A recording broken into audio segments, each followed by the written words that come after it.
महादेव महादेव महादेव, विषधारी कल्याणकारी नीलकंठधारी, खुद पी के विष का प्याला, सबको दिया अमृत धारा।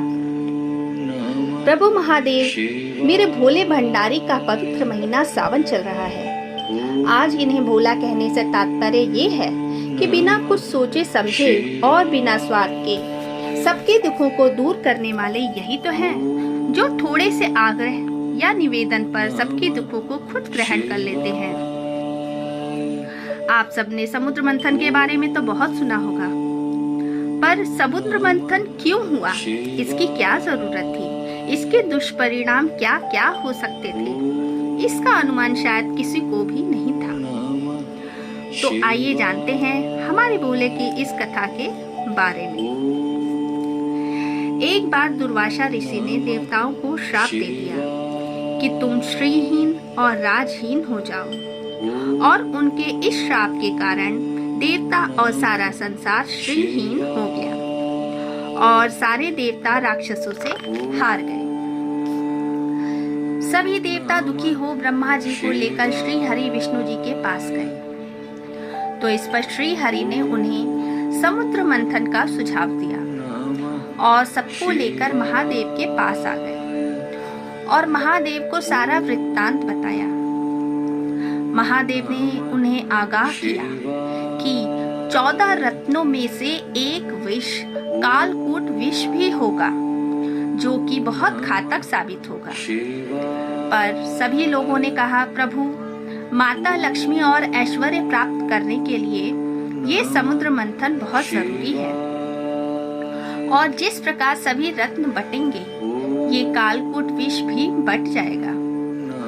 सभी देवताओं और दैत्यों ने अमृत और सभी रत्नों को पाने की खुशी में उस कालकूट को नजरअंदाज कर समुद्र मंथन शुरू कर दिया। उस समय श्री हरि विष्णु ने कच्छप अवतार लेकर मंदराचल पर्वत को धारण कर लिया था। जैसे ही समुद्र मंथन शुरू हुआ, वैसे ही कालकूट विष बाहर निकला। कालकूट के लिए सभी तैयार तो थे भी नहीं, और बांटना और छूना तो दूर, उसके ताप को भी कोई सहन नहीं कर पा रहा था। सभी बलवान दैत्य और देव भागने लगे। श्री हरि भी नहीं थे, तो वो और व्याकुल हो गए।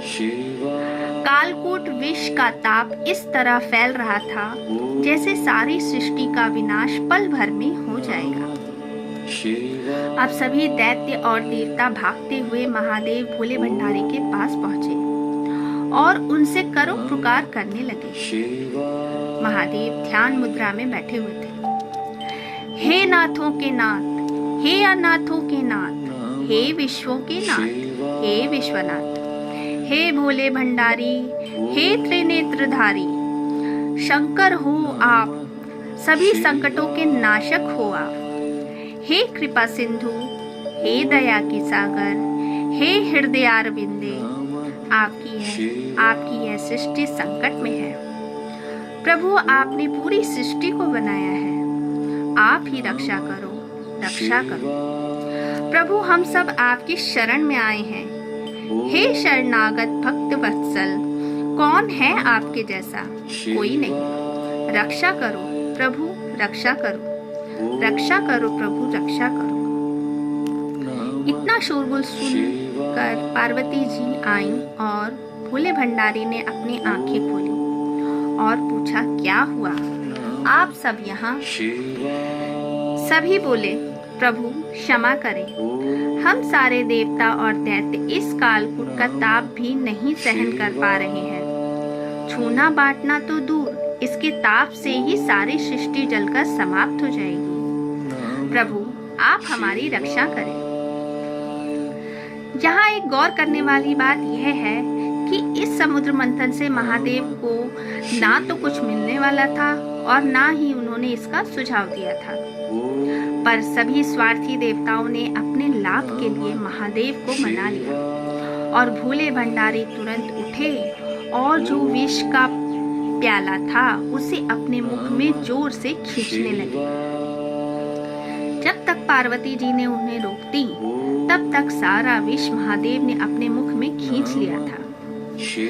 तभी पार्वती जी ने शंकर भगवान का गला दबाकर विष को गले में ही स्तंभित कर दिया, जिस कारण से सारा विष गले में ही रह गया और उनका गला नीला पड़ गया। सभी देवताओं और दैत्यों ने नीलकंठ महादेव की जय जयकार की और समुद्र मंथन को पूरा किया और सुखी हो गए। पर मेरे भोले का क्या वह कालकूट विष से भरा मेरा भोला परेशान नहीं हुआ? अगर माता पार्वती विष को गले में ही स्तंभित ना करती तो मेरे शंकर का क्या होता?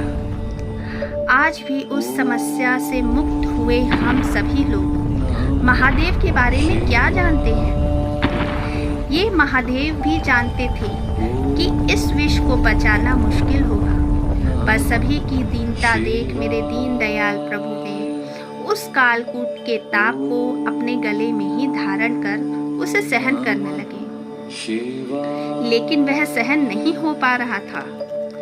जब काफी समय तक उसका ताप शांत नहीं हुआ तो महादेव ने श्री हरि विष्णु को पुकारा और उपाय पूछा। तो श्री हरि ने बताया कि इसकी जलन को शांत करने के लिए पृथ्वी लोक पर कालिंजर में एक दुर्गारोहण कुंड है, वहां आप जाइए, वहीं आप विश्राम कीजिए और वहीं पाताल गंगा में स्नान कीजिए। कुछ समय वहीं पर व्यतीत कीजिए। प्रभु वहां गए और जहां रुके थे वहां शिवसर नाम का एक तालाब भी है।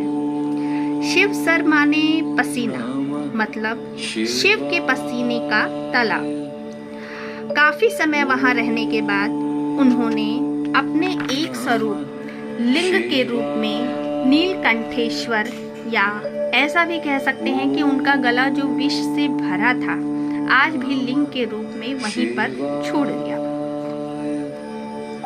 ताज्जुब की बात यह है कि आज भी उस लिंग के गले से पसीना निकल रहा है और हम कलयुगी मनुष्य इससे चमत्कार के नाम से खुश हो रहे हैं। अगर हम अनुमान लगाएं कि शिवलिंग पर जल, दूध, दही, ठंडी चीज चढ़ाने की प्रथा कब से और कैसे चालू हुई होगी, तो शायद कालकूट के विष के ताप से हमारे प्रभु को राहत मिल सके, इसके लिए शुरू किया गया होगा। पर अब हम जल चढ़ाते हैं तो उनसे अपने कष्टों को दूर करने धन, संपत्ति, वैभव और पता नहीं क्या क्या मांगते हैं।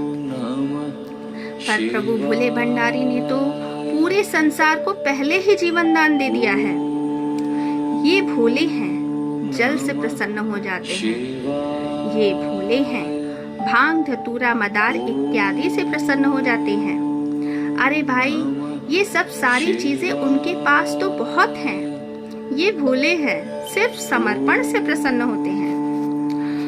तो महादेव के भक्तों, आप सभी से निवेदन है कि इस सावन में अगर हम सारे शिव भक्त इस भावना से जल चढ़ाएं कि हमारे भोले भंडारी नीलकंठेश्वर महादेव के गले की जलन, जो कि कालकूट विष को पीने से हुई है, वो दूर हो जाए, तो इस वीडियो को हर शिव भक्त तक पहुंचाएं और जो शिव भक्त नहीं भी हैं उन तक भी पहुंचाएं, क्योंकि हमारे और संपूर्ण जगत के मूल कारण तो हमारे शिव ही हैं।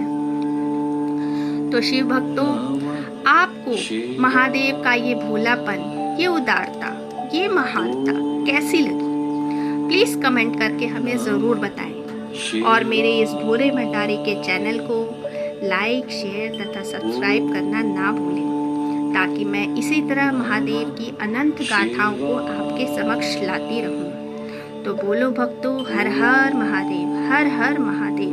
ओम नमः शिवाय। ओम नमः शिवाय।